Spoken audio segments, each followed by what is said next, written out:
Do you know that setting up your home space is very critical in building your child's confidence, resilience, and also independence? In this video, I am going to share four important spaces at your home which needs to be set up in such a way that it is friendly to the child and also build their confidence, resilience, and independence.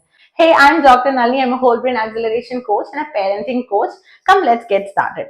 Children are naturally curious. They want to be always on the move. They want to go and explore things around. Whatever is laying around in the house, they want to go and do a hands-on and find out how it works, right?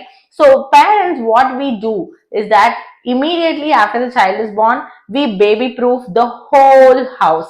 We used to think, what if the child gets hurt? What if the child goes and insert their finger into small things, etc. But what happens is that too much of the thoughts of safeguarding the child sometimes actually restrict the child from experimenting and exploring their environment. Of course, we need to keep supervising them continuously, but there are some spaces which you can set up for the child's independence so that they can go and access the environment which are safe for them. Now, the first space I would like to tell you about is the self-care space. So, in the corner of your house, you can set up a small area where your child can actually see themselves through a mirror, have a small comb, have a small cloth to wipe their face, etc. So that way the child will be able to have a sense of independence where they get dressed by themselves.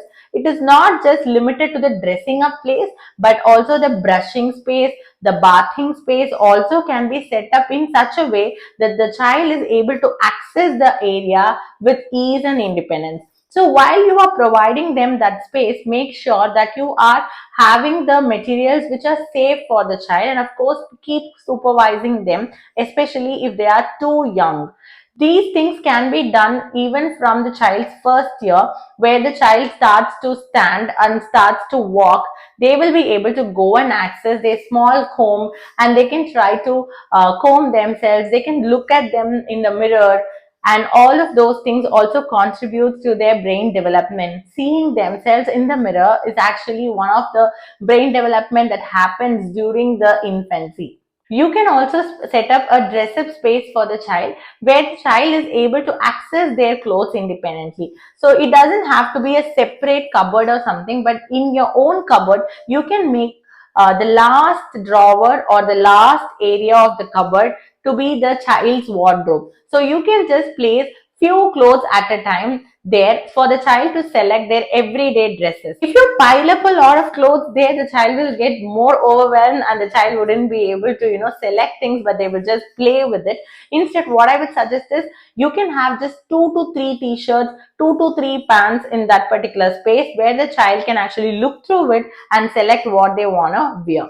Similarly, for slippers, for socks, for mittens, whatever it is, you can have some limited options, like 1 or 2 options for them to select. If it's slippers and all, just having one option is more than enough, so that they are just carrying it and wearing it, and after they are back home, they know this is where these things goes to. So having a dedicated space helps them to know that this is where these things goes to, and that creates discipline. And they also know that when we take something out of this place, it is necessary for us to come and put these things back in that place. So this is one station I want to mention. The number 2 space is the learning space for the child. Being a whole brain acceleration coach, I strongly believe that children needs to have access to learning materials and books for them throughout the day, so they have access to go and look after it whenever they want to. So if you are following a whole brain acceleration framework or not, just have at least few books for them at their ease of access. So whenever they feel that they want to go and check it out, they can actually go and check it out. And you can also have some board books so that they don't tear them, they don't mishandle them, but they actually share their curiosity to read the book, to look out the pictures in the book, and they feel so curious to know what is there inside the book. So you can have a learning space dedicated for the child. If the child is little older, like 1.5 years, 2 years, etc., you can actually keep some learning materials over there, like flashcards, matching cards, and some of the worksheets also. If your child likes to do worksheets, some crayons, some papers for them to scribble, etc. So these things is going to help your child to go and access them independently and sit and work with those materials independently. Number third space is the activity space. If you can set up at least one activity for the child a day, it's very nice and it's more than enough for the child to get engaged with having a sensory area or a fine motor activity or a gross motor activity. If you just keep those materials in place at one corner of the house, the child knows, okay, this is where the activities are all there, so let me go and explore it. You can have like pasta strand, stringing lace, anything that you think of. And if you have some toys like sorting toys or peck puzzles, etc., those toys also you can keep in the activity space. And also you can keep some open-ended toys like blocks, dominoes, etc., so that the child goes and play with it independently without following any structure. So the difference between the learning space and the activity space is more on the materials that you use and how you present them. In the learning space, it's more like the parental involvement is more and you keep giving instructions to them, whereas in the activity space, it's more like independent play, open-ended toys where the child doesn't follow any structure and they do it on their own and they unleash their creativity over there. The number four space which I want to mention, which is again many parents don't do, is the kitchen space. Trust me, children are more curious in the kitchen because there are so many things there which excites them and they want to try every single item in the kitchen. Of course, we have our own panicking and we panic where what if the child goes and touch any hot things, etc.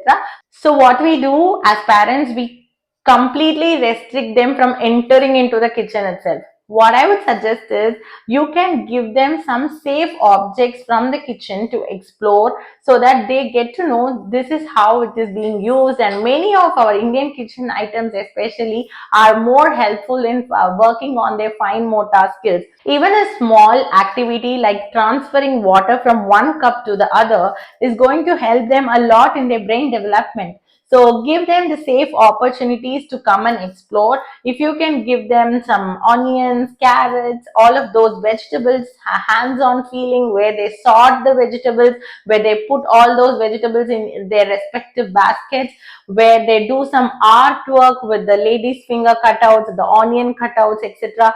You can use the kitchen things in a wide variety of activities. It has immense benefits in their overall development as well. On this note, I want to mention that you don't have to go and invest on a Montessori shelf or a Montessori bookshelf or a play kitchen, etc. I know it may be feeling so much overwhelming looking at the social media profiles where they have big setups for all of each of these things, but it is not necessary for us to get all those materials at home. Whatever we already have at our home is more than enough for the child to grow and develop. Just make sure that each of the spaces are kept in such a way it is safe for the child, and also the child is able to access those safe things independently and they can play it without following any structure, so that the child can unleash their creativity as well. Now, if you find this video helpful, please do subscribe to my channel so that you don't miss out any of the videos that I post related to early childhood education and parenting. Follow me in Instagram. The links are given in the description. And I would like to invite you for my free live webinar on Awaken Your Child's Inner Genius. The registration link is given in the description. I'll meet you live there. Thank you and bye-bye.